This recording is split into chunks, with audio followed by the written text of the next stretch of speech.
As I said, I have not had the opportunity to discuss the President. The first I've heard his views is what he's expressed here today.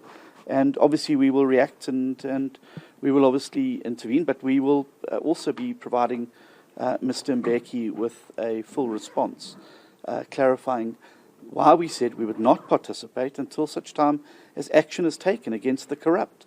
Because let me tell you, you can sit at that dialogue and you can come up with the best laid plans, you can come up with the most fantastical resolutions, you can come up with the most far-reaching and profound decisions.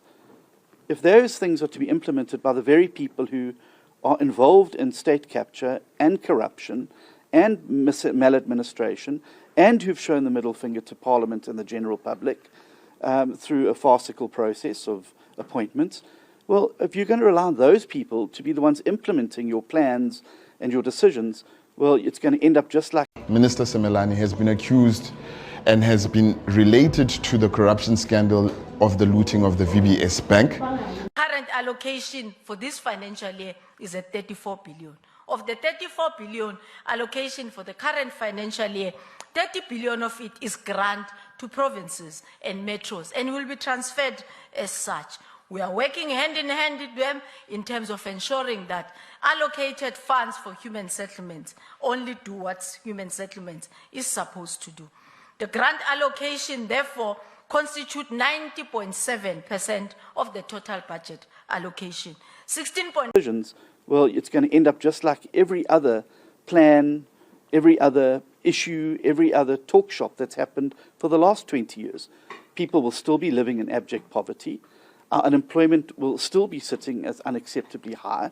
Our young people and young graduates will still be sitting without opportunities, because what people need now is action. They've had 30 years of talking.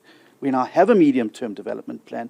For goodness sake, let's go out there and spend our executive energy and burn up the oxygen on implementing that plan so that we can start to see tangible benefits for the people of South Africa. Bank. Secondly, Minister Semelani has also been involved with the Vitrovian scandal, in which 700,000 rand was taken from Eskom through a claim of ghost employees. The allocation. 16.9 billion is to be transferred to provinces, making up about 54%, while 13.9 is going to metros, making about 46%. Of the provinces, metropolitan districts and local have suffered the greatest brunt of the climate change. Over the past few months, we have countless natural disasters in the province of KwaZulu-Natal, Eastern Cape, Free State, and Western Cape. These have costed us a multitude. Yet our current budget allocation is sitting at 336 million.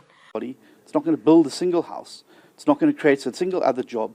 And nothing we do or say is going to do that unless we get out there and vigorously implement the medium-term development plan, which is the adopted program of government. Now, Mr. Mbeki himself, you may recall, when he announced GEAR, and he was met with a huge barrage of criticism from the civil society organizations, the SACP, COSATU, and others in his own tripartite alliance.